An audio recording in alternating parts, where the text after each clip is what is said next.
नेहमीप्रमाणे श्लोकापासून सुरुवात करूया. रागादिरोगान् सततानुषन् औत्सुक्यमोहारतिदाञ्जघान यो पूर्ववैद्याय नमोऽस्तु तस्मै. आपण वाग्भटाचा 12वा अध्याय वाचत आहोत. 12वा अध्यायाचे आपले साधारण 14 श्लोक पहिले झालेले आहेत आणि आज आपण त्याच्या पुढचे आता श्लोक पाहणार आहोत. त्याच्याच बरोबरीनं एक महत्वाची गोष्ट अशी की या रविवारी आपली पाठांतराची स्पर्धा आहे. सो त्याच्यामधले अध्याय जे आहेत ते श्लोकापासून सुरुवात करूया.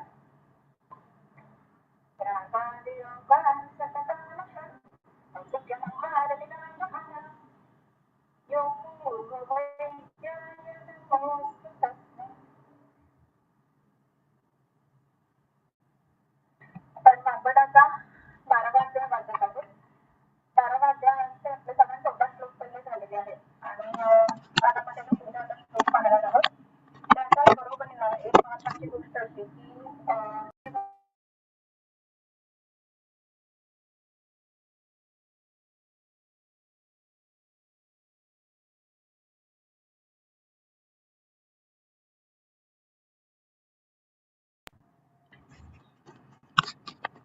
या रविवारी जी आपली पाठांतराची स्पर्धा आहे त्याच्यामध्ये अध्यायामध्ये तुमचे सगळ्यांचे चांगले असतील अध्याय अशी अपेक्षा आहे आणि सगळ्यांनी वेळेवरती म्हणजे 10:30 वाजता ज्यांना ज्यांना पार्टिसिपेट करायचंय त्यांनी या. सो याच्या पुढे आता वाचनाला आपण सुरुवात करूया. एक सेकंड मी तुम्हाला शेअर करते.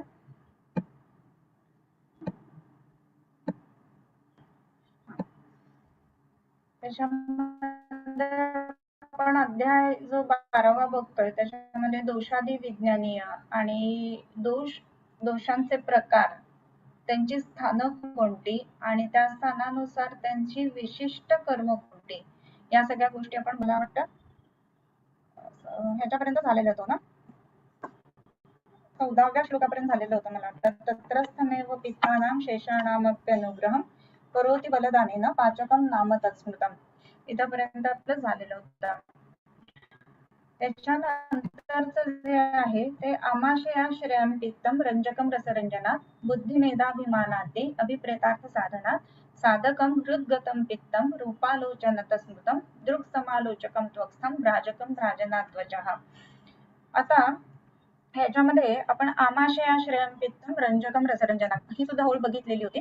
आणि आता कसं आहे ना की बऱ्याच वेळेला आपल्याला संस्कृत, जेव्हा आपण संस्कृतला नवीन असतो तर 2-2 श्लोकांचा एक संच असतो असं हे आपल्याला माहित असतं. तर ह्याच्या पुढची ही जी ओळ आहे ना ती ह्याला जोडून घेतली जाते बऱ्याच वेळेला की बुद्धिमेधाभिमानादे अभिप्रेतार्थ साधनात, म्हणजे रंजक पित्त ह्याचं काहीतरी काम करते असं वाटायला लागतं.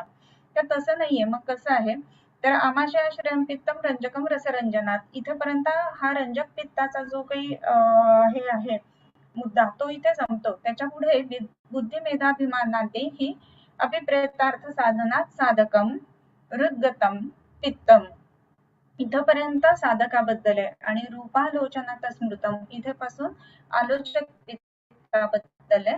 अर्धा श्लोक वरचा म्हणजे रूपालोचनात स्मृतम दृक् समालोचकम, इथपर्यंत आलोचकाचं, आणि त्वक्स्थं भ्राजकं भ्राजनात् त्वचः, हे जे आहे हा अर्ध्या चरणामध्ये भ्राजक पित्ताबद्दल सांगितलेलं आहे. मग आता या ठिकाणी बुद्धिमेधा अभिमानाद्यैहि अभिप्रेतार्थ साधनात साधकं हृद्गतं पित्तम. मग साधकं पित्तम कुत्र असते, साधक पित्त कुठं आहे तर हृद्गत. साधक पित्ताचं मुख्य स्थान जे आहे ते हृदय, बरोबर, म्हणून साधकं हृद्गतं पित्तम. आणि हे साधक पित्त करतंय काय तर बुद्धी मेधा अभिमानाद्यैहि अभिप्रेतार्थ साधनात साधकम असं म्हटलंय. साधनात म्हणून साधकम म्हणजे ह्याचं साधन असल्यामुळं त्याला साधक पित्त असं म्हणायला पाहिजे. कशाचं साधन तर बुद्धी मेधा अभिमान ह्यांचा अभिप्रेत करण्याचं, या सगळ्यांना सांगण्याचं जे साधन आहे ना ते म्हणजे हे साधक पित्त आहे. मग आता बुद्धी मेधा अभिमान ह्या गोष्टी काय आहेत तर इथे आपण परत बघतो की कुठलीही गोष्ट करण्याची, करून घेण्याची जी तयारी आहे ना तर त्याला आपण बुद्धी मेधा अभिमान या गोष्टी म्हणणार आहोत. सो हे करत असताना आणखीन एक गोष्ट आपल्याला या ठिकाणी महत्वाची दिसते की अभिमान हा सुद्धा महत्वाचा गोष्ट तिथे शब्द आलेला आहे. अभिमान म्हणजे काय, तर स्वाभिमान असणं किंवा मी म्हणजे कोण ह्याची जाणीव असणं याला अभिमान म्हटलंय. आणि दुराभिमान ही त्याच्या वरची किंवा विकृत गोष्ट आहे. परंतु स्वाभिमान टिकून असतो ना तोपर्यंत माणसाचं स्वत्व टिकून असतं. ज्या वेळेला स्वाभिमान निघून जातो तर त्या वेळेला जे स्वत्व आहे ना ते सुद्धा कमी व्हायला लागतं. आणि त्या दृष्टीने महत्वाची गोष्ट या ठिकाणी घडत असते की त्या पेशंट मध्ये म्हणजे आपण म्हणतो ना की ते नाही आता अगदीच म्हणजे मनाने त्यांच्या सोडून दिलंय हा जो भाग घडतो ना तर तो विशेष करून या संदर्भामध्ये होत असतो. आणि म्हणून साधकम हृदगतम पित्तम, आणि हा जो मी म्हणजे कोण आहे हा जो भाग आहे ना तो हृदयाच्या ठिकाणी आश्रित आहे. बरोबर, म्हणजे मी म्हणजे कोण, मी काय करतोय, मी कशासाठी आहे, हा सगळा जो भाव आहे ना तर तो हृदयाच्या संदर्भामध्ये आहे. आणि तसं असल्यामुळं महत्वाची गोष्ट अशी की आपल्याला बुद्धी, मेधा आणि अभिमान या सगळ्या गोष्टी या साधक पित्तामुळे मिळतात. आता बुद्धी आणि मेधा हे जे दोन शब्द आहेत तर त्यांचे अर्थ वेगवेगळे जे आहेत ते तुम्हाला काढायला मी सांगितलेले होते. सो बुद्धी, मेधा आणि अभिमान यांचा विचार करत असताना आपण काही गोष्टी इथे बघायला हव्यात. आणि त्याच्यामध्ये बुद्धी म्हणजे काय, तर योग्य निर्णयात्मिका किंवा निश्चयात्मिका अशी ही बुद्धी. त्याच्या आपण बघतो की ज्या वेळेला नवनव उन्मेषशालिनी प्रज्ञा असं नाव आहे. म्हणजे प्रज्ञा म्हणजे काय, तर नवीन नवीन वेगवेगळ्या गोष्टी सुचणं याला प्रज्ञा असं म्हटलं जातं. तिचा भाग जो आहे तो म्हणजे मेधा. तर ह्या सगळ्या ज्या गोष्टी आहेत ना तर त्या या साधक पित्ताशी रिलेटेड आहेत. आणि मग हे साधक पित्त जे आहे ना तर ते कुठे आहे, तर हृदगत हृदयाच्या ठिकाणी असणारे हे साधक पित्त आहे. मग ह्या साधक पित्ताचा आपण जेव्हा जेव्हा विचार करतो तर त्या वेळेला साधक पित्त विकृतीमुळं, आता हे हृदयाच्या ठिकाणी आहे असं म्हणत असताना आपल्याला अजून काय काय गोष्टी त्याच्यामध्ये लक्षात येणार आहेत. तर साधक पित्ताची विकृती ज्या ज्या वेळेला होईल ना तर त्या त्या वेळेला हृदयाच्या ठिकाणची लक्षणं आपल्याला दिसतील की नाही, तर दिसतील. मग आता हृदरोग असं म्हणत असताना आपण प्रत्येक वेळेला हृदरोगाचा जो संबंध आहे तर तो कशाशी लावतो किंवा कशाशी रिलेटेड ते धरतो, तर आपल्याला ब्लड वेसल्स ब्लॉकेजेस किंवा बंडल ब्रांच ब्लॉक या सगळ्या गोष्टी माहिती असतात. परंतु त्याच्या बरोबरीनच या साधक पित्ताचा विचार जो आहे ना तो सुद्धा तेवढाच महत्वाचा आहे हे आपण लक्षात घ्यायला पाहिजे. सो साधकम हृदगतम पित्तम आणि बुद्धी, मेधा आणि अभिमान हे सांगणारं हे पित्त आहे. हे सुद्धा तेवढंच आपण महत्वाचं लक्षात घ्यायला पाहिजे. बुद्धी, मेधा आणि अभिमान. मग ह्या सगळ्या गोष्टी म्हणत असताना काय काय आपण साधकाच्या बाबतीमध्ये पित्ताच्या बाबतीमध्ये बघायला पाहिजे. तर पित्त जे आहे ना ते अभिमान दाखवणार आहे किंवा स्वत्व दाखवणार आहे. आणि तसं असल्यामुळे या पित्ताचा परिणाम जो आहे तो प्राकृत पित्त जो आहे ना तर ते हे स्वाभिमान व्यक्त करतात. आणि हेच आपण बघतो की ज्या वेळेला अगदी रोजच्या जीवनामध्ये सुद्धा ऍसिडिटी पित्तासारखी जेव्हा जेव्हा लक्षणं दिसतात ना तर त्यावेळेला काय त्याच्यामध्ये दिसतं बरं, तर रडावंसं वाटतंय असं पेशंट सांगत असतात. हे साधक पित्ताची विकृती ह्या दृष्टीने सुद्धा आपण त्याचा विचार करू शकतो. सो असं जे आहे ना तर त्या संदर्भामध्ये या साधक पित्ताचा आपण विचार करायला हवा. म्हणजेच बुद्धी, मेधा, अभिमानाद्यैहि अभिप्रेतार्थ साधनात साधकम हृदगतम पित्तम. आणि त्याच्या पुढे जे आहे ना ते रूपालोचन तस्मृतम दृक्तम दृक्तम म्हणजे दृष्टीच्या संदर्भामध्ये असणार जे आहे ते आलोचक पित्त. आणि ते कसं रूप आलोचनता स्मृतम असं म्हटलंय, रूपाचं आलोचन केलं जातं. रूप काय आहे, तर रूप म्हणजे डोळ्यांचा किंवा नेत्राचा विषय आहे. बरोबर, आणि त्या विषयाचं ग्रहण करणं हे आलोचक पित्ताचं काम आहे. आपण बऱ्याच वेळेला डोळ्यांच्या संदर्भामधले जेव्हा जेव्हा विकारांचा विचार करत असतो तर ह्या विकारांचा विचार करत असताना डोळ्याचं अधिष्ठान या गोष्टी बघत असतो. म्हणजे वेगवेगळे जे पटल सांगितले किंवा रोल सांगितलेले आहेत तर त्या संदर्भामध्ये आपण हा विचार करत असतो. मग त्याच्यामध्ये पहिल्या म्हणजे प्रथम पटलगत व्याधी आहे, द्वितीय पटलगत व्याधी आहे, तृतीय पटलगत व्याधी आहेत. ह्या गोष्टींचा जेव्हा आपण विचार करतो ना तर त्यावेळेला आपल्याला एक गोष्ट पाहायला हवी, आणि ती म्हणजे हे जेव्हा वेगवेगळ्या पटलाच्या संदर्भामध्ये आश्रित असे दोष असतात ना तर त्यावेळेला दृष्टीमध्ये किंवा बघण्याच्या गोष्टींमध्ये फरक पडत असतो.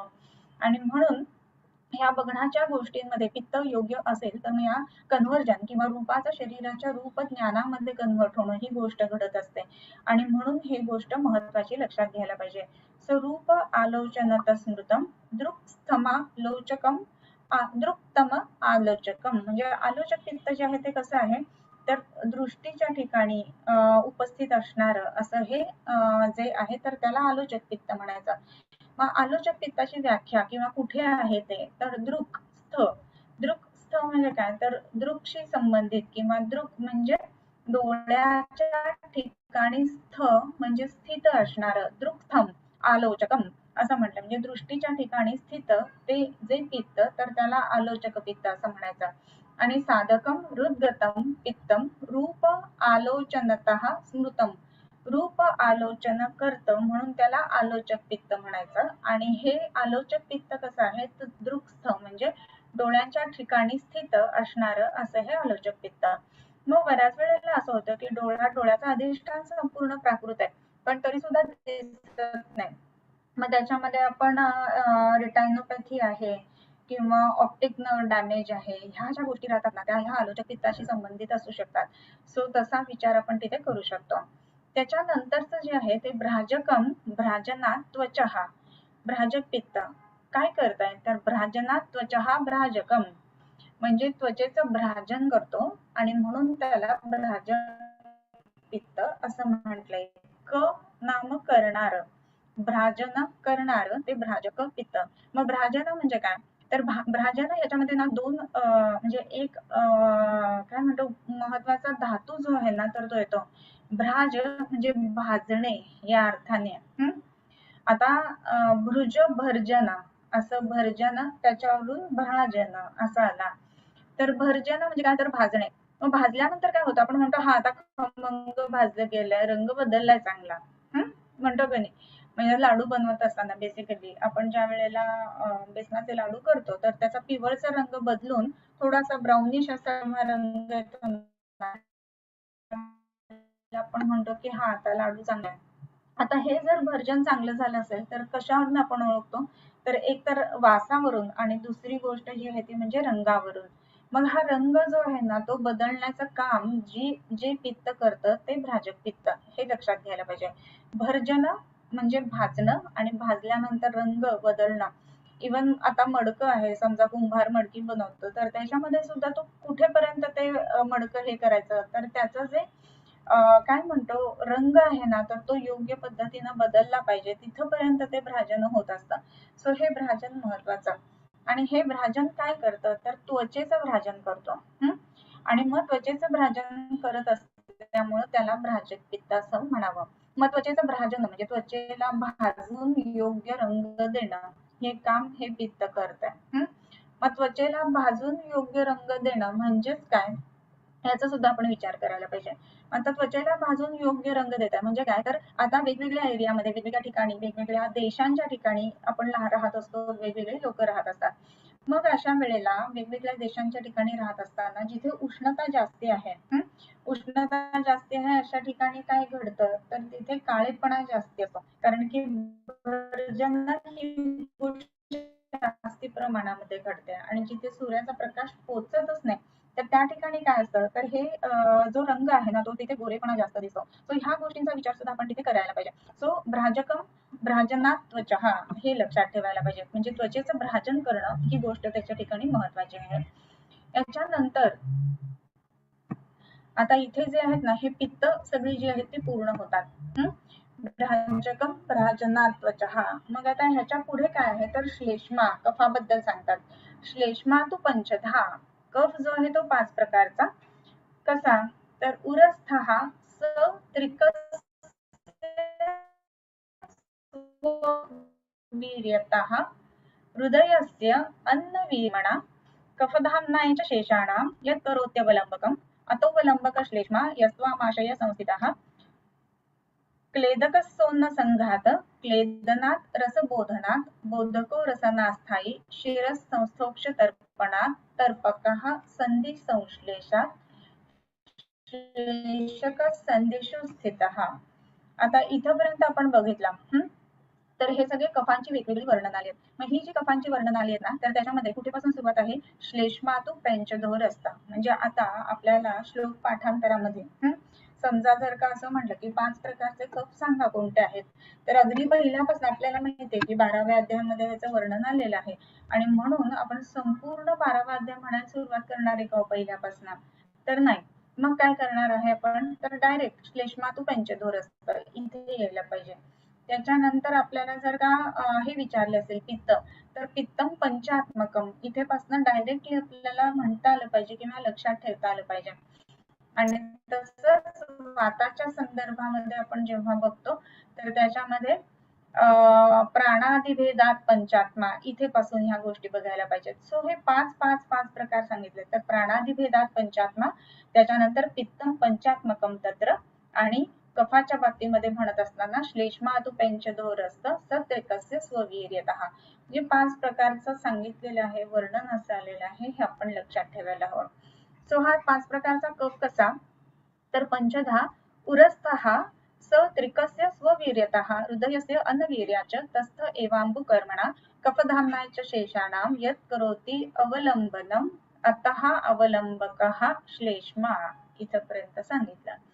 सगळ्यात पहिला कुठला कफ सांगितलाय, तर अवलंबक कफ सांगितला. अवलंबक कफ का, तर जो अवलंबन करतो तो अवलंबक कफ, आणि म्हणून त्याचं नाव आहे अवलंबन. अवलंबन म्हणजे काय, आपण काय काय म्हणतो की शिस्तीचं अवलंबन करा, किंवा काय तर सत्याचा मार्ग किंवा सत्याच्या मार्गाचा अवलंबन करा. अवलंबन म्हणजे काय, स्वीकारणं किंवा नित्य करणं. एक दिवस करायचं आणि सोडून द्यायचं नाही. अवलंब केला असं म्हणत असताना काय, तर सत्याच्या मार्गाचा अवलंब केला. समजा विनोबाजी भावे असं आपण म्हणू, म्हणजे त्याने एक दिवस सत्य बोलले म्हणून लगेच मार्ग अवलंब केला असं म्हणतो का, नाही. तर नित्य केलं तरच त्याला मार्ग अवलंबिला असं म्हणतं, बरोबर. सो जो अवलंबन करतो म्हणजे नित्य जे काम करतो ना, त्याच्यानुसार हे अवलंबन म्हटलेलं आहे, आणि म्हणून तो अवलंबक कफ जास्त महत्वाचा. आणि मग हा अवलंबक कफ काय आहे, कुठे आहे, सो उरस्थ हा असं म्हटलंय. हा जो अवलंबक कफ आहे ना, तो कुठे राहतोय, तर त्याचं मुख्य स्थान आहे ते उर. आणि म्हणून श्लेष्मातु पंचधा उरस्थ हा, उराच्या ठिकाणी तो स्थित आहे. आणि तो काय काम करतोय, तर स त्रिकस्य स्ववीर्यतः आणि हृदयस्य अन्नवीर्याच तत्स्थ एवांबुकर्मणा, अंबुकर्म करतोय. अंबुकर्म म्हणजे काय, तर तर्पण किंवा प्रीणन करतो. मग तर्पण किंवा प्रीणन करणारा आहे हा. मग हा जो कफ तर्पण करतोय, प्रीणन करतोय, तर तो कसं करतोय, तर त्रिकस्य स्ववीर्यतः, स्ववीर्याने त्रिकाचं तर्पण करतोय. म्हणजे काय, तर त्याचा जो ओरिजिनल म्हणजे स्वतःच जे वीर्य आहे, तर त्याच्याने तो त्रिकाचं ग्रहण करतोय. मग आता हा त्रिक म्हणजे काय, हा एक महत्वाचा मुद्दा आयुर्वेदामध्ये. पुन्हा जसे अनेक वेगवेगळी मतमतांतर असतात ना, त्यानुसार हा मुद्दा आलेला आहे. मग त्रिकाचा अवलंब करतो, तो अवलंब म्हणजे प्रीणन करतो. मग त्रिक असं म्हणत असताना 3 वेगवेगळ्या पद्धतीचे इथे टीकेमध्ये सुद्धा आलेले आहेत. सर त्रिकाचा अवलंब म्हणजे सगळ्यात पहिल्यांदा आपण त्याला त्रिकास्थी म्हणतो, म्हणजे सॅक्रल बोन जे म्हणतो, तर त्याचं ते अवलंबन करतो. आणि मग या ठिकाणी मूलाधार स्थित आहे, आणि म्हणून मूलाधाराचं अवलंबन झाल्यानंतर मग प्राणाच्या संदर्भामध्ये त्याला योग्य गती प्राप्त व्हावी त्या दृष्टीने महत्वाचा भाग करतो. आणि म्हणून त्रिक म्हणजे त्रिकास्थी या अर्थाने. दुसरा त्रिकचा जो अर्थ केला जातो ना, तर त्याच्यामध्ये दोन्ही स्कंध आणि उरस्थान हे त्रिक म्हटलं जातं, कारण की तो उरस्थ आहे, मग त्रिकाचं का ग्रहण करेल असं म्हटलं ना. आणि म्हणून उर आणि 2 स्कंध असाही हा त्रिक धरला जातो, ज्याला आपण 2 स्कॅप्युला आणि मध्ये येणारं पूर्ण रिपकेज असं म्हणू, तर त्याला त्रिक म्हटलं जातं. आणि अजून एक त्रिकचा अर्थ याच्यामध्ये आपण घेऊ शकतो, हा काही कुठे लिहिलेला नाहीये, परंतु शिरोहृदय आणि बस्ती हे 3 महत्वाचे मर्म सांगितलेले आहेत. आणि शिर, हृदय आणि बस्ती हे जर का बघितले ना, तर ह्या तिघांच्या मध्यभागी म्हणजे उराच्याच ठिकाणी हा अवलंबन कफ आहे. आणि हा जर का महत्वाचं काम करतोय ना आणि नित्य काम करतोय, तर ह्याचं अवलंबन जो आहे ना, म्हणजे अवलंबन कफाचं जे काम आहे, ते ह्या शिर, हृदय आणि बस्तीवरती का नाही होणार, कारण की हे संपूर्ण शरीराचं वर्तन करणारे 3 मुख्य अवयव आहेत. आणि म्हणून शिरोहृदय बस्ती हे सुद्धा त्रिक धरावं असं एक अनुभवाने मी तुम्हाला सांगू शकते इतक्या वर्षांच्या वाचन किंवा प्रॅक्टिस नंतर. हा काही अर्थ कुठे लिहिलेला नाहीये आणि लिहिला म्हणून म्हणजे आतापर्यंत तसा काही मी तरी वाचनात नाहीये, कोणाच्या असेल तर फार उत्तम, पण असा एक अर्थ आपण त्याचा घेऊ शकतो. सो ह्या त्रिकाचं स्ववीर्याने हा अवलंबक कफ आहे तो अवलंबन करतो आणि काय करतो तर हृदयस्य अन्नवीर्याच, हृदय जो आहे ना तर त्याचा अन्नवीर्याने हृदयाचं पालन पोषण करतो. आता स्ववीर्याने म्हणजे काय ते समजलं. मग अन्नवीर्य म्हणजे काय तर योग्य पद्धतीचा जर आहार घेतला गेला नियमित, तर योग्य पद्धतीचा आहार घेतल्याने काय होईल तर हे जे त्रिक आहे तर ह्या त्रिकाचं अवलंबन तो स्ववीर्याने करणार आहे.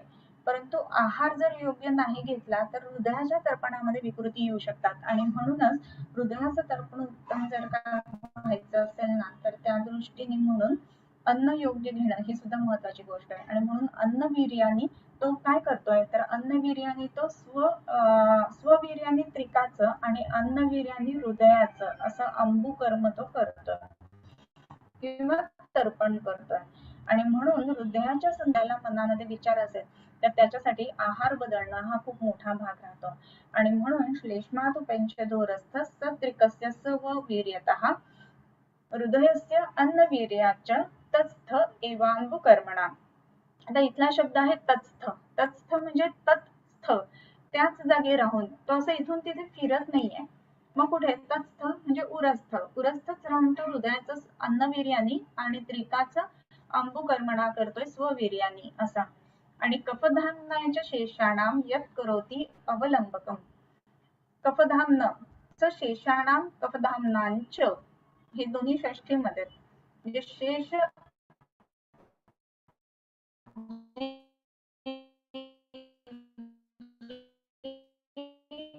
कफाची स्थानं आहेत त्या सर्व कफाच्या स्थानांचं तो अवलंबन करतो, बाकी इतरांचं सुद्धा पोषण करतोय.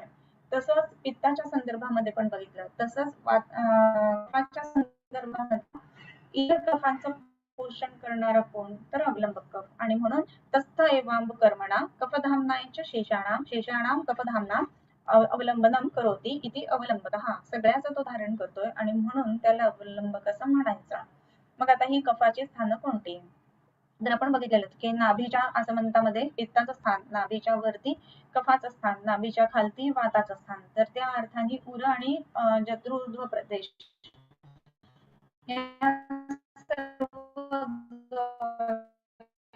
तर ती कफाची स्थानं येते. जी जी कोष्ठांग सांगितली सुद्धा आपण आश्रयश्री भावाने बघितलेलं होतं की रस हे कफाचं स्थान येतं. सो ते ही जी वेगवेगळी आतापर्यंत सगळी जी आपण कफाची स्थानं शिकलो तर ह्या कफाच्या स्थानांच्या ठिकाणी अवलंबन करण्याचं काम जो आहे तो हा अवलंबक कफ करतो आणि म्हणून त्याचं नाव अवलंबन.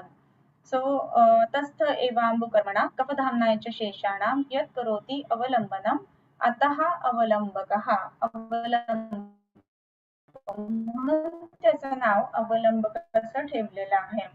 का ठेवलंय तर तो अवलंबन करतो म्हणून.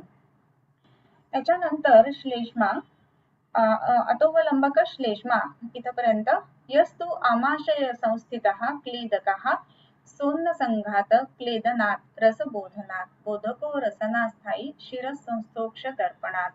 आता ह्या प्रत्येक ठिकाणी यस्तु आमाशय संस्थितः क्लेदकः, जो आमाशयाच्या ठिकाणी आहे तो क्लेदक कफ, तो काय करतो सहा अन्न संघात क्लेदनात, अन्न संघात क्लेदन ही गोष्ट करतोय. सो अन्न संघात क्लेदन करताना, अन्न संघात क्लेदन करताना तो राहतोय कुठे तर तो आमाशयाच्या ठिकाणी. आणि आमाशयाच्या ठिकाणी आलेलं अन्न जे आहे ना ते आम किंवा न पचलेलं किंवा अजून पचायचं आहे असं अन्न आहे. मग त्याचं पचन करण्याचं काम हा क्लेदक कफ करतोय. आणि अन्न संघात शैथिल्य ही जी गोष्ट आहे, अन्न संघात म्हणजे जो आलेला घास आहे ना, कधी तुम्ही बघितलं असेल ना की छर्दी होत असताना अगदी तुकडेचे तुकडे आपण जसे खाल्लेले असतात तसे नाही ना पडत.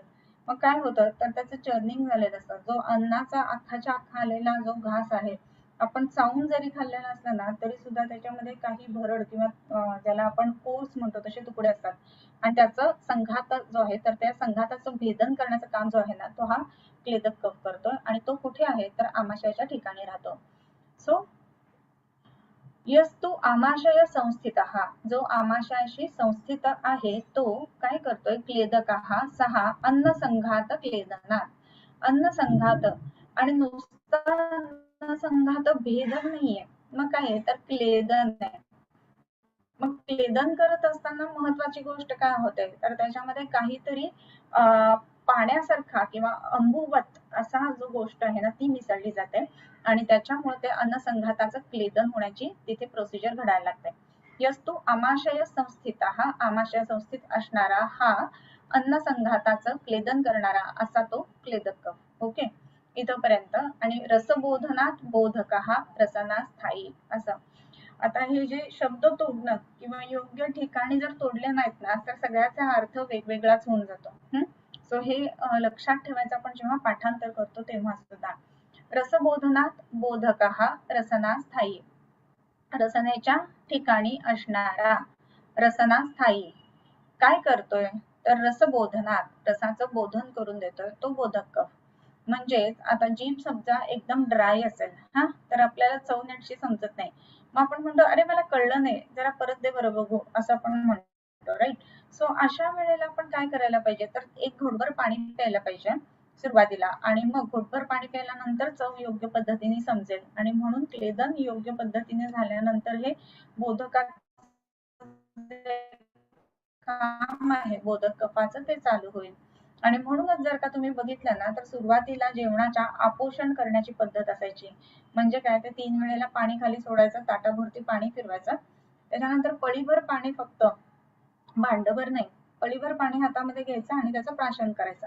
असं जेव्हा केलं जातं ना तर त्यावेळेला जीभ ओली होणं हा भाग घडतो, आणि जीभ ओली होते ना मग त्यावेळेला काय घडतं तर आपल्याला चवी जास्त चांगल्या पद्धतीने समजतात. म्हणून पूर्वीच्या पद्धतीने आपल्याला वाटतं काय संध्याकाळची पळी घ्यायची, नुसतं चमचाभर पाणी प्यायचं, त्यांनी काय होणार आहे तर आपल्याला चव चांगली लागणार आहे, हा भाग महत्वाचा त्याच्यामध्ये लक्षात घ्यायला पाहिजे. आणि म्हणूनच बोधको रसना स्थायी असं म्हटलेलं आहे. काय करतोय तर रसबोधनात रसाचं बोधन करून देत आहे. रसाचं बोधन करतोय म्हणजे काय तर आपल्याला रसाबद्दल माहिती करून देतोय, ज्ञान करून देतोय, आणि म्हणून बोधन, बोध, बुध, जाणणे या अर्थाने येतं बोधन. आणि म्हणून ते बोधन करत असताना आपल्याला महत्वाचा गोष्ट हे समजते की हा रस वेगळा आहे, हा रस वेगळा आहे, किंवा रसांचा तरतम भाव सुद्धा आपल्याला त्याच्यातनं समजतोय. आणि असं होत असताना त्याच्यामध्ये एक महत्वाची गोष्ट आपल्याला कळते की ती म्हणजे कुठला रस आहे, म्हणजे स्वादू आहे, आम्ल आहे, लवण आहे, तिक्त आहे, उष्ण आहे, कषाय आहे, हे जे रस समजतात ना ते या बोधक कफामुळे समजतात. आणि म्हणून रसबोधनात बोधक, हा बोधन करतो म्हणून बोधक. बोधको रसनास्थायी शिरसंस्था, शिरसंस्थ, शिराच्या ठिकाणी स्थित असणारा अक्षतर्पणात तर्पकः, अक्षतर्पणात तर्पकः, अक्षतर्पण करतो म्हणून तर्पक. अक्षतर्पण म्हणजे काय, अक्ष म्हणजे इंद्रिय, अक्षी म्हणजे डोळा, डोळ्याचं सांगितलं, सगळ्या इंद्रियांचं तर्पण करतो आणि म्हणून तर्पक कफ असं त्याला म्हटलंय. आणि मग तर्पण करतो म्हणून त्याचं नाव काय तर्पक, हा क मीन्स करणारा, राईट. मग हा कुठे आहे तर शिराच्या ठिकाणी स्थित आहे, म्हणजे शिरसंस्थोक्ष तर्पणात तर्पकः. सर्व शिराच्या ठिकाणी इंद्रिय आपली हजर असतात, आणि म्हणूनच सगळ्या इंद्रियांचं तर्पण करण्याच्या दृष्टीने हा भाग महत्वाचा की आपल्याला शिरसंस्थोक्ष तर्पणात तर्पकः. मग पुढे काय तर संधी संश्लेषात श्लेषकः संधीषु स्थितः, संधीषु स्थितः श्लेषकः कफः. ओके, सांध्यांच्या ठिकाणी जो स्थित त्याचं नाव श्लेषक कफ. तो श्लेषक कफ काय करतोय तर संधी संश्लेषात, श्लेष म्हणजे काय, श्लेष आलिंगने असं म्हटलंय. आलिंगन म्हणजे दोन गोष्टी एका ठिकाणी येणं, याला आलिंगन असं म्हटलं जातं. सो ज्या ज्या वेळेला संधी आहे, सांधा जो असतो किंवा संधी प्रदेश आहे तर त्या ठिकाणी काय आहे तर दोन भाग किंवा दोन बोनचे एंडिंग एकत्र आलेत, मग त्यांना एकत्र ठेवण्याचं काम जो काम करतोय तो म्हणजे श्लेषक कफ, बरोबर.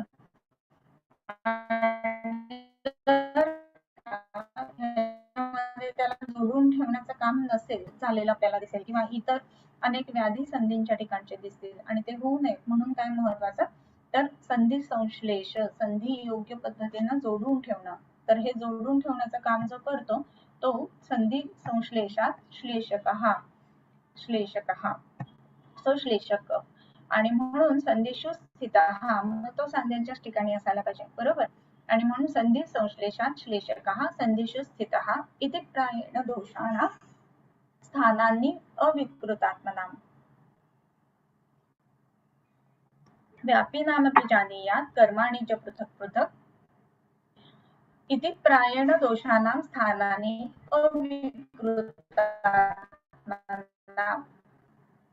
अविकृत असणाऱ्या दोषांची ही प्रायः स्थानं सांगितली. प्रायः असं म्हणत असताना कसं आहे की शक्यतो ही स्थानं आहेत. काही वेळेला कामाच्या दृष्टीने म्हणजे आपण म्हणतो ना की आता आपला दवाखाना कुठे आहे, तर ठाण्यामध्ये आहे, म्हणजे ठाण्यामध्ये आपल्याला सापडणार डॉक्टर, बरं. परंतु आता फर्स्ट संडे आहे, मग पुण्यामध्ये असणार, म्हणजे कामानिमित्त काहीतरी कारणे म्हणून तिथे गेलो, म्हणजे तो आपला एरिया बदलला. किंवा थर्ड संडे आहे, कोल्हापूरला गेलो, म्हणजे एरिया बदलला, बरोबर.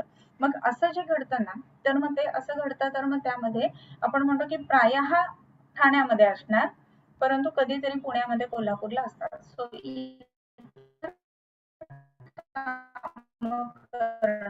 त्याच्या संदर्भामध्ये म्हणून असं सांगून रोरसः इथे प्रायेण दोषाणां स्थानान्य विकृतात्मनां स्थानानी ही स्थानं सांगितली दोषांची आणि अविकृत असतानाची ही स्थानं आहेत. व्यापीनाम अपि जानीयात अविकृतानाम अपि व्यापीनाम अपि जानीयात म्हणजे अविकृत असताना या सर्वत्र ठिकाणी ते व्यापून असतात आणि म्हणून तर त्याची कर्म जी आहेत ती वेगवेगळी जाणून घ्यावीत. म्हणजे आता ही जी ते प्रायशः किंवा आम्ही संक्षेपाने सांगितलेली कर्म आहेत, याच्याही व्यतिरिक्त अनेक कर्म आहेत की जे तुम्ही नक्की जाणून घेऊ शकतात, या पद्धतीने इथे सांगितलंय. आता इथून पुढचा जो भाग आहे ना, शीतेन उष्णेन युक्ता रुक्षाद्या वायो कुर्वती संचयम् शीतेन कोपमुष्णेन शमं स्निग्धादयो गुणाः शीतेन युक्ता तीक्ष्णाद्याश्चयं पित्तस्य कुर्वते उष्णेन कोपं मंदाद्या शमं शीतोपसंहिताः शीतेन युक्ता स्निग्धाद्या कुर्वते श्लेष्मणश्चयम् चयो वृद्धिस्वधान्येव प्रद्वेषो वृद्धिहेतुषु विपरीत गुणेच्छा च कोपस्तून मार्गगामिता. तर इथून वेगळा विषय थोडासा चालू होता. आता इथेपर्यंत आपण 5 दोष, त्यांची कर्म, त्यांची स्थानं हे सगळं बघितलं. आता इथे काय उष्णेन युक्ता वृक्षाद्या वायोः कुर्वन्ति संचयम्. म्हणजेच काय उष्ण आणि वृक्ष हे दोन गोष्टी एकत्र आले की काय घडतंय की वायोः कुर्वन्ति संचयम्. उष्ण आणि वृक्ष या दोन गोष्टी जर का एकत्र आल्या तर काय घडतंय तर उष्णेन युक्ता वृक्षाद्या वायोः कुर्वन्ति संचयम्. संचयम म्हणजे काय चय होत आहे. परंतु आता चय होत असताना वाताचे गुण कोणते आहेत, वायू बद्दल बोलतोय आपण. तत्र वृक्षो लघु शीत खरच सूक्ष्मश्चलो नीलः. मग वृक्ष गुण आहे, तो वाढतोय, मग वात वाढणार आहे, मग वाताचा चय होईल. परंतु त्याला कॉम्पन्सेट करणारा जर शीताच्या ऐवजी उष्ण गुण तिथे आला तर काय होतं, तर वात चयाच्याच अवस्थेत होतो, तो प्रकोपाच्या अवस्थेत जात नाही. मग हे कधी घडतं, तर बरोबर तुम्ही विचार करा की ग्रीष्म ऋतू असतो ना, तर त्यावेळेला ही गोष्ट घडत असते. तर ग्रीष्म ऋतूमध्ये काय घडतं, तर महत्वाची गोष्ट अशी की ग्रीष्म ऋतूमध्ये उष्णता वाढत असते, बरोबर. उष्णता वाढत असते, परंतु ग्रीष्म ऋतूमध्ये उष्णतेबरोबर वृक्षता सुद्धा वाढत असते. म्हणजे वृक्षतेमुळे वायूचा जो आहे ना तो संचय होत राहतो, एक्सपांड होत असते. कुठलीही कॅव्हिटी आपण बघतो उष्णतेने, आणि वायू जो येतो त्याच्यामध्ये संचित व्हायला सुरुवात होते. चय म्हणजे काय, चयो वृद्धी स्वधामनेव, स्वतःच्या आशयामध्ये वाढ होणं, थोडीशी जी आहे ना ती वाढ आहे, परंतु त्याच्यामध्ये प्रसर झालेला नाही, इतरत्र ते गेलेलं नाही, अशी जी आहे ना ती वायूची चयाची अवस्था आहे. मग ही चयाची अवस्था कुठे राहते, तर उष्णेन युक्ता वृक्षाद्या वायोः कुर्वन्ति संचयम्. हे दिसायला 4 श्लोक आहेत, पण ना खूप असे ह्याच्या बरोबर हे आलं की असं होतं, मग ते कन्फ्युजिंग वाटतात श्लोक. पण एकदा आपल्याला कॉन्सेप्ट कळलं ना की हे श्लोक खूप छान आहेत आणि सोपे आहेत. रादर आपल्याला जेव्हा जेव्हा ऋतुचर्या लिहायला येते ना त्यावेळेला हे श्लोक तिथे लिहावेत असं मला नक्की वाटतं. तर उष्णेन युक्ता वृक्षाद्या वायोः कुर्वन्ति संचयम्. मग आता पक्का लक्षात आहे की तुमच्याकडे तुम्हाला माहिती होतं की शिशिर होता, त्याच्यानंतर वसंत आला, वसंतामध्ये सूर्य संताप आला, सूर्यसंतापामुळे काय झालं की तो कफ जो आहे तर तो कमी होत गेला. सूर्यसंतापामध्ये वसंतामध्ये आला तर कफाचं विलयन झालं. पण वसंतानंतर ग्रीष्म आला की उष्णता अजून वाढली की मग काय तिथे झालंय की कफाचं शमन होत गेलेलं आहे आणि तिथे वाताचा क्षय व्हायला सुरुवात झाली. मग वाताचा क्षय होत असताना तिथे वाताचा क्षय झाला, परंतु प्रकोप का नाही झाला तर उष्णता होती म्हणून प्रकोप नाही झाला ग्रीष्म ऋतूमध्ये. पण तेच ग्रीष्मातून आपण वर्षा ऋतूमध्ये आलो की काय घडतं, शैत्य येतं, एकदम गारवा येतो आणि आपल्याला माहितीये की वर्षा ऋतूमध्ये वाताची वृद्धी किंवा वाताचा काल आपण म्हणतो विशेषत्वाने. मग इथे क्षय आहे का नाही तर वाताचा प्रकोप काल आहे का तर ते वृक्ष तसंच राहिलं, परंतु त्याच्या बरोबरीनं उष्णता निघून गेली आणि शैत्य आलं.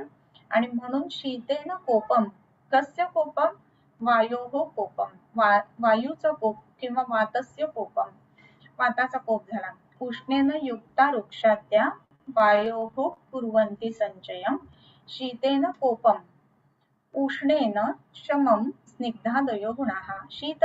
शीताने कोप झाला, उष्ण गुणाने वायूचं शमन होतोय आणि म्हणूनच मगाशी किंवा ग्रीष्म ऋतूमध्ये वृक्षता वाढली होती आणि तरी सुद्धा उष्णता असल्यामुळे तो क्षयाच्या अवस्थेमध्ये कॉम्पन्सेट होत राहिला. पण वर्षा ऋतूमध्ये आल्यानंतर काय झालं तर उष्णता निघून गेले, शैत्य आलं आणि मग तिथे वायूचा प्रकोप झाला आणि हा प्रकोप जो आहे तर तोच पुढे वर्षानंतर काय तो शरद येतो, म्हणजे उष्णता पुन्हा वाढते. त्या उष्णतेने शमन व्हायला लागतं वायूचं. आणखीन काय तर स्निग्ध सुद्धा गुण ऍड व्हायला लागतो किंवा वायूचं शमन व्हायला लागतं. ही जी एक एक श्लोक आहे ना हा, तर हा चिकित्सेमध्ये पण महत्वाचा आहे, ऋतुचर्येच्या दृष्टीने सुद्धा महत्वाचा आहे आणि शिवाय आपल्याला दिन म्हणजे ज्याला आपण स्वस्थ वृत्त कर म्हणून म्हणतो ना तिथेही हा महत्वाचा आहे, हे लक्षात घ्यायला पाहिजे. सो मला असं वाटतं की आता सगळ्यांना कळलेलं असेल. तर उष्णेन युक्ता वृक्षाद्या वायोः कुर्वन्ति संचयम. इथपर्यंत कळलं की शीत आणि वृक्ष सॉरी उष्ण आणि वृक्ष आले की काय होतं वायूचा क्षय होतो. तेच उष्णता जाऊन शैत्य आलं की शीतेन कोपम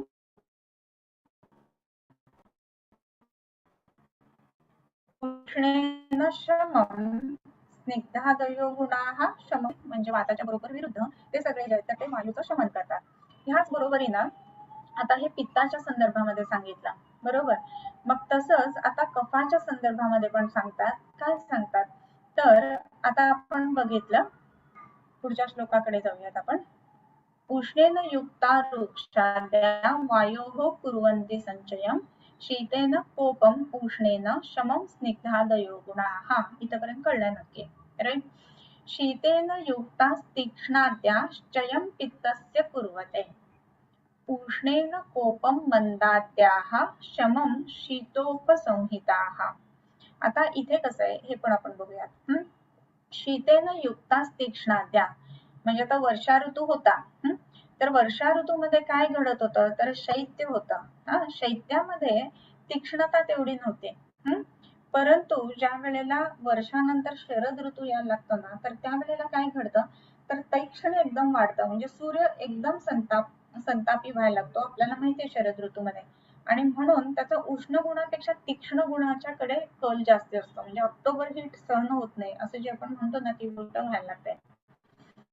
आणि शीत आणि तीक्ष्ण हे दोन गुण एकत्र आल्यानंतर काय होतंय शीतेन युक्ता तीक्ष्णाद्या चयम पित्तस्य कुर्वते, चय होतोय. आता इथे शीत आहे आणि तीक्ष्ण आहे.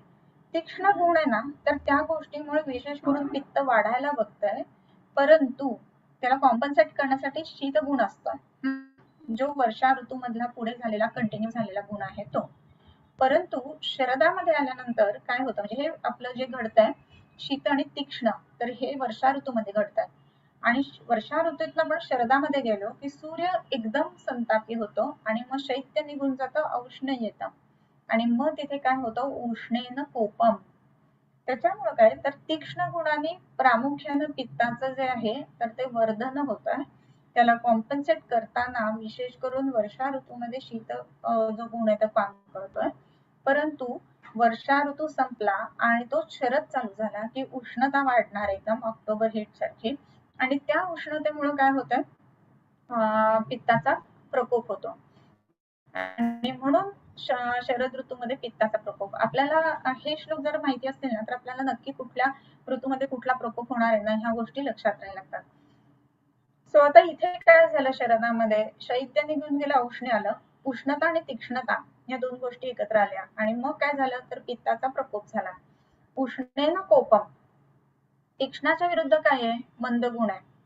तर मंदाद्याहा शमम शीतोपसंहिता, हा मंद आदी गुणांनी शमन होतं. म्हणजे सगळ्यात पहिला पित्ताचं कमी करणं, पित्त शमन करण्याचा महत्वाचा गुण कोण आहे तर मंद.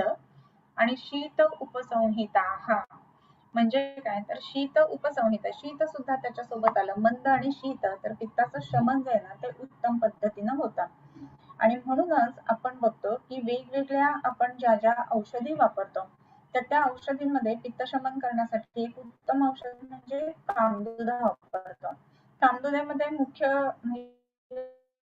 बाकीच्या गोष्टी आहेतच, पण मुख्य काय आहे तर गैरिक आहे, शमन लगेच पटकन होतं, माती आहे ते. हेच जर का मरीच तीक्ष्ण घेतला तर एकदम झपकन पित्त वाढतं. मिरची जर बघितली तर मिरची खाल्ल्यानंतर एकदम असं आग फुरते किंवा कानामध्ये एकदम कसं तरी व्हायला लागतं.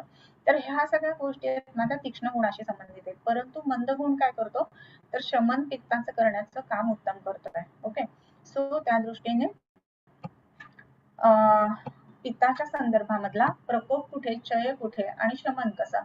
शीतेन युक्तास तीक्ष्णाद्याः चयम पित्तस्य कुरुते. शीत तीक्ष्ण एकत्र आले तर पित्ताचा क्षय, तेच उष्ण तीक्ष्ण एकत्र आले तर पित्ताचा प्रकोप, आणि मग मंद आणि शीत हे प्रामुख्याने आले तर पित्ताचं शमन होणार आहे. तसंच शीतेन युक्ता स्निग्धाद्याः कुर्वते श्लेष्मणश्चयम. स्निग्ध गुण आणि शीत गुण हे एकत्र आले की श्लेष्मणश्चयम असं म्हटलंय, कफाचा चय होतो. आता हा कुठला ऋतू आला, वर्षा, शरद, हेमंत, बरोबर. मग आता इथे शीत ऋतू, हेमंत आहे, तिथे शैत्य तर आहेच आहे आणि स्निग्धत्व आहे अजूनही. म्हणजे जे अंबू म्हणजे काय म्हणतो आपण, पाणी वर्षेमध्ये होतं. शीत आणि स्निग्ध या दोन गोष्टी असताना श्लेष्मणश्चयम की जे विशेष करून हेमंतामध्ये होत आहे. शीतेन युक्ता स्निग्धाद्याः कुर्वते श्लेष्मणश्चयम. याच्या पुढची अजून एक ओळ आहे, एक मिनिट.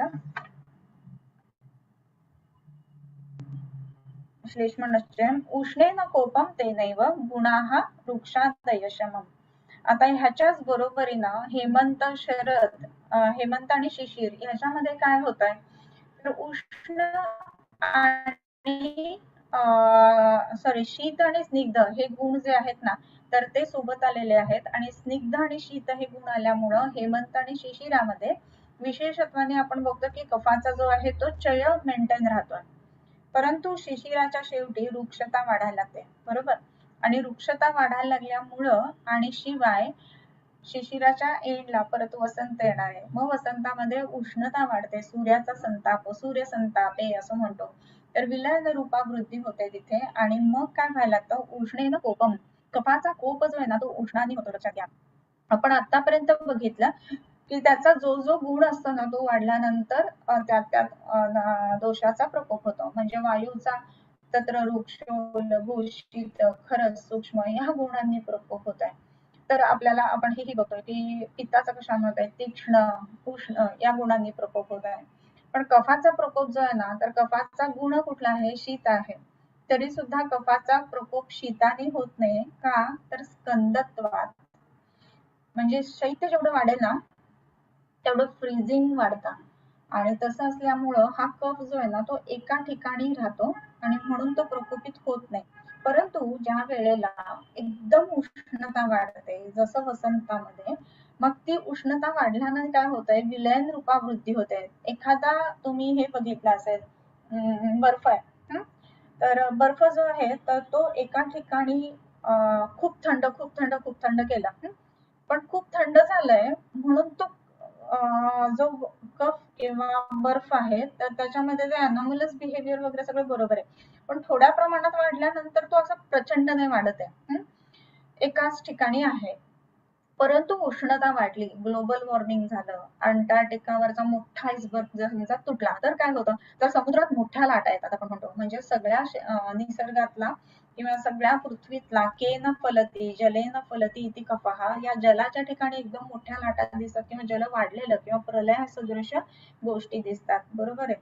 आणि म्हणून इथे कफाची वृद्धी मात्र उष्णत्वाने आहे, हे लक्षात घ्यायला पाहिजे. उष्णेन कोपम तेनैव गुणास वृक्षादय शमम. मग या कफाचं शमन कशाने होतंय, तर वृक्षाने शमन होते मुख्य. तर वृक्ष गुण जो आहे ना, आपल्याला कफाचं शमन करायचंय तर उष्णता वाढवून उपयोगाची नाहीये. इथे पुन्हा चिकित्सा सूत्र आहेत, म्हणून सूत्रस्थाने तू वाग्भटः. आपल्याला चिकित्सा करायची, समजा आपल्याला कफ कमी करण्याच्या दृष्टीने औषध द्यायचे, तर उष्ण गुण असणारी औषधं देण्यापेक्षा तिथे आपण काय द्यायला पाहिजे, तर वृक्ष गुण असणारी औषधं द्यावी लागतात. सो वृक्षता ज्याच्यामध्ये आहे किंवा वोलटाईल ऑइल्स ज्याच्यामध्ये असतात ना, त्यांनी चांगल्या पद्धतीने म्हणून कफ कमी येतात हे आपण बघतो. की जसं तुळस आहे, वोलटाईल ऑइल आहे, उत्तम पद्धतीनं त्याच्यामध्ये वृक्ष तेल म्हणतो ज्याला आपण, तर अशी जी असतात ना, तर त्याच्याने उत्तम पद्धतीनं कफ कमी होतं. सो शीतेन युक्ता स्निग्धाद्या कुर्वते श्लेष्मणश्चयम् उष्णेन कोपम तेनैव गुणाः वृक्षादय शमम. वृक्ष आदी गुण जे आहेत तर त्यांनी त्याचं शमन होतं. सो आता आपल्याला तत्र वृक्ष लघुशीत ह्या सगळ्या न्यायानुसार जेव्हा बघतो, तर फक्त कफाच्या बाबतीमध्ये प्रकोपाची जी भाषा आहे ना, ती थोडी वेगळी आहे. उष्णाने प्रकोपे हे लक्षात ठेवायचं. बाकीच्या ठिकाणी जे आहे ते पण काय काय कशाने होते हे बघितलं. सो उष्णेन कोपम मंदाद्याः शमं शीतोपसंहिताः शीतेन युक्ता स्निग्धाद्या कुर्वते श्लेष्मणश्चयम् उष्णेन कोपम तेनैव गुणा वृक्षादय शमम. याच्यानंतरचं जे आहे ते चयो वृद्धी स्वधाम्नेव प्रद्वेषो वृद्धी हेतुषु विपरीत गुणेच्छा च कोपस्तून्मार्गगामिता लिंगानां दर्शनं स्वेषाम् अस्वास्थ्यं रोगसंभवः स्वस्थानस्थस्य समता विकारासंभवश्यः चय प्रकोप प्रशमा वायुर्ग्रीष्मादिषु त्रिषु वर्षादिषु तु पित्तस्य श्लेष्मणशिशिरादिषु चीयते लघुरुक्षाभिरोषधीभिः समीरणः तद्विदस्तद्विदे देहे कालस्य उष्णान्न कुप्यते. आता इथे चयो वृद्धी स्वधामनेव, चयाची व्याख्या सांगितली. चय म्हणजे काय, स्वधामन. धाम, धाम म्हणजे काय, जागा. आपण म्हणतो ना 4 धाम यात्रा, म्हणजे 4 जागी यात्रा करून येतो. धाम म्हणजे जागा, स्थळ, ठिकाण. चय म्हणजे काय, चयो वृद्धी ही स्वधामनी एव, स्वधामनी सप्तमी, स्वतःच्या स्थानामध्ये वृद्धी होणं याला चय म्हणायचं. म्हणजे काय, तर आपण एखादा अन्नधान्याचा कोठार आहे समजा, तर त्या अन्नधान्याच्या कोठारामध्ये पहिल्यांदा एकच होतं अन्न होतं. मग हळूहळू काय म्हणतो सुगी आली, धान्य तयार झालं, मग पूर्ण कोठार धान्याने भरून गेलं. परंतु धान्य अजूनही मावतंय त्याच्यामध्ये. हे काय आहे, तर चय आहे, त्याच्यापेक्षा बाहेर नाही पडत आहे. पण ओव्हरलोडेड झालं. आपण ट्रक बघतो बऱ्याचदा की आपल्या समोरून जात असतात ट्रक जे आहेत, तर ते त्याच्या आकारापेक्षा जास्ती आहे, स्वतःच्या स्थानापेक्षा बाहेर आलेले असतात ट्रक. सो ते वृद्धी प्रकोप या अर्थाने बघायला पाहिजे. चयो वृद्धी स्वधामनेव, स्वतःच्या स्थानामध्ये असणारी वृद्धी. अजून एक छोटं उदाहरण देते त्याच्यासाठी पटकन लक्षात येईल. एखादा नळ, एक बादली आहे, बादली भरते आपण, बादलीत नळ सोडलेला आहे, मग त्याच्यामध्ये थोडं थोडं थोडं थोडं थोडं करत पूर्ण पाणी अगदी काठोकाठ म्हणजे काय, तर चय होत गेला, चय होत गेलेला आहे आणि काठोकाठ बादली भरली. बादली भरल्या भरल्या आपण नळ बंद केला, तर काय आहे, तर ती चयाची अवस्था आहे. परंतु नळ बंद नाही केला तर काय होणार आहे, चालूच ठेवला तर ते पाणी येते स्पिल होऊन खाली वाहायला लागणार आहे. मग काय, प्रद्वेषो वृद्धी हेतुषु, इथे वृद्धी झाली आणि प्रकोपाची लक्षणं दिसायला लागली, बाहेर आले दोष सगळे.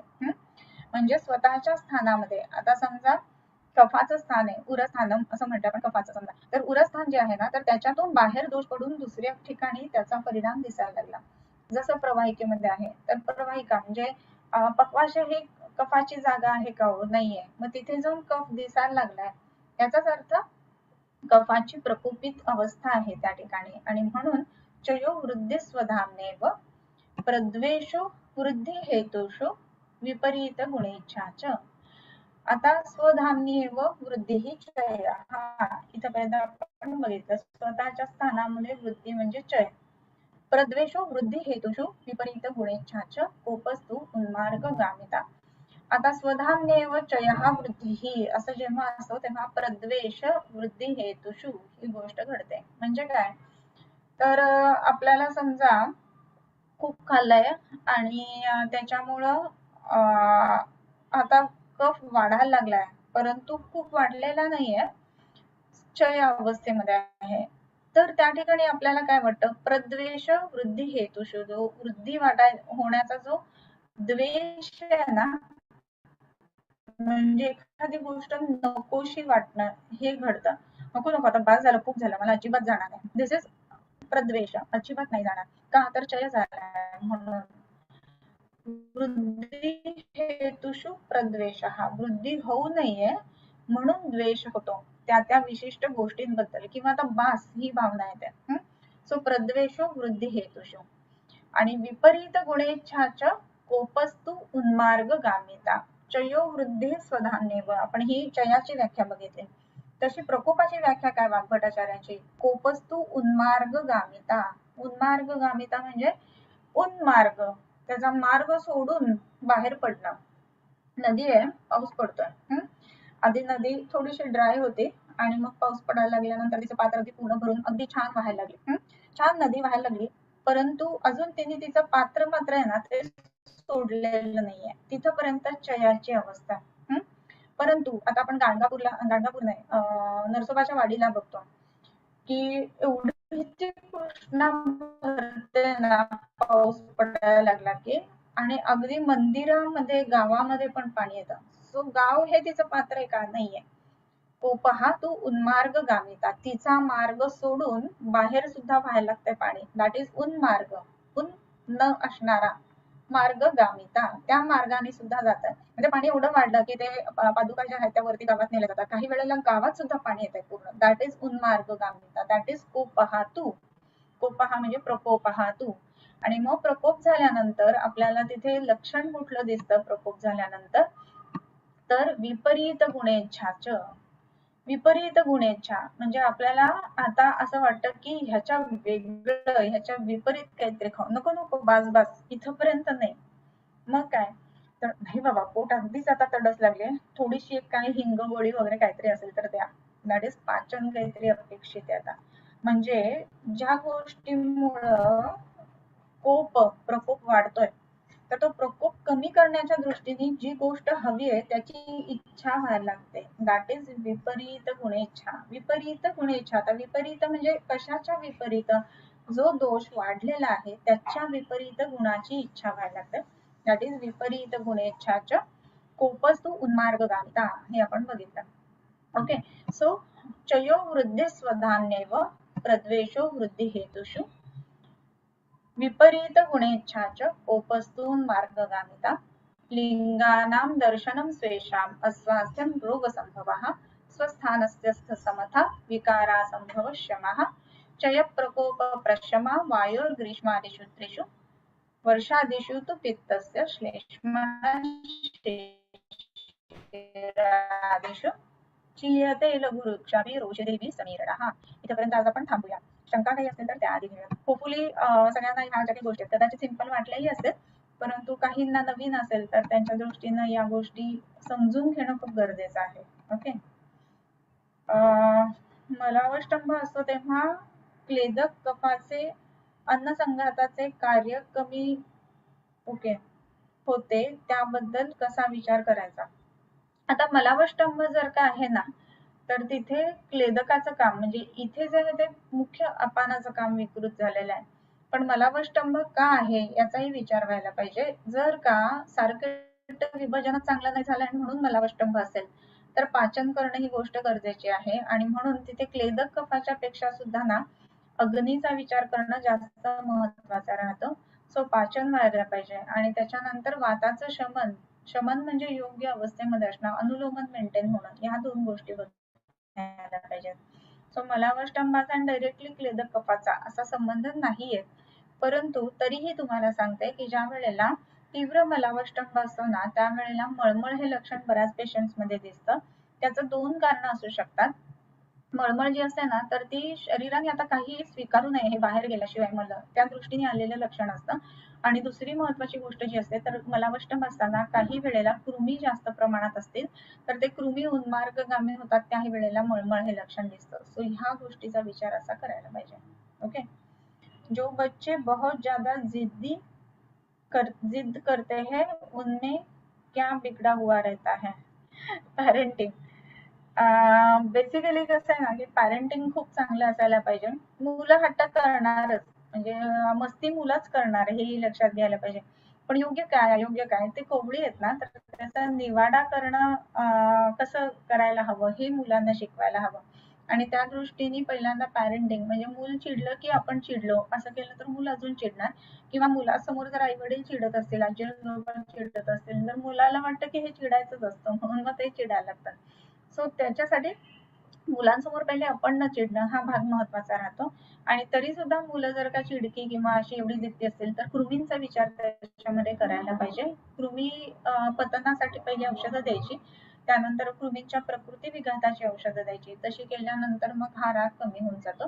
दुसरी गोष्ट मुलांना समजून चांगल्या पद्धतीनं घ्यायला पाहिजे. मुलं रागवली चिडली की हा असाच आहे चिडकाच आहे असं म्हणून लेबल केले ना की त्यांना वाटतं मी चिडका मी चिडणारच नेहमी. तर असे लेबल नाही करायचे. मग काय करायचं तर मुलांना अरे नाही तू चांगला आहेस काय झालं तू बोल ना असं नको बोलू ह्या पद्धतीने बोलायला हवं, तर मग ती मुलं तेवढी चिडकी होणार नाही. ओके. टीनेजर्स मध्ये मलसंग माहिती आहे काय आई काय कळत नाही ग्रह असतो आईज बरोबर आहे असा ग्रह असतो. नाही बाबा मला ते आयदर मराठीतले ते काय स्पेल आउट केलं ते काही कळत नाही. वर्षा ऋतूमध्ये संधिवात संधिशूल वाढतो शीतगुणाने, एकदम परफेक्ट आहे. तर आता आपण बघितलं की वाताचा जो हे आहे वृद्धीचा काळ तो वर्षा ऋतू आहे. आणि त्या वर्षा ऋतूमध्ये का होतं तर ग्रीष्मामध्ये क्षय झालेला जो कफ आहे तर सॉरी वात आहे तर तो शीतगुणाने वाढतो आणि म्हणून संधिग्रह संधी वेदना या पावसाळ्यामध्ये जास्त करून वाढतात. वर्षा ऋतूत डोळे खाजणे कदाचित लाल होणे या औषधीमधून चालू राहते, कसा विचार करावा. आता वर्षा ऋतू आहे ना तर त्याच्यामध्ये क्लेद निसर्गामध्ये वाढलाय. तर चक्षुष तेजोमयम तस्य विशेषात श्लेष्मोतोभयम. क्लेद ही श्लेष्माचा एक दुसरा प्रकार आहे. सो त्याच्यामुळे क्लेदामुळे डोळे खाजणं हा भाग होतो. कफशमन करणारी औषधं या ठिकाणी द्यायला पाहिजेत. रादर क्लेद किंवा ओलेपणा कमी करणं हा भाग महत्वाचा आहे त्याच्यामध्ये. बरेच टीनेजर्स तिखट खूप खातात, याचा विचार कसा करावा. हे कसं आहे ना की टीनेजर जो भाग आहे तर त्याच्यामध्ये पित्त आणि कफाचा काल आहे.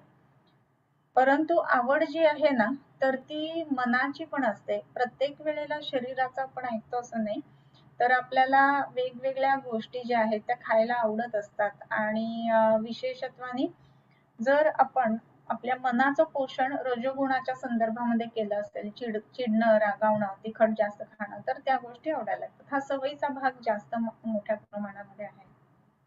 रसाच्या 63 प्रकाराचा उपयोग कसा करावा. तरतमत्व भाव जो आहे ना रसांचा किंवा आपण एक त्याच्या विचारणा वेगवेगळ्या बघितलेल्या होत्या, तर त्या तशा पद्धतीनं वापरून 6ही रसांची एक विचारणा आणि षड्रसाभ्यास 6 म्हटलाय.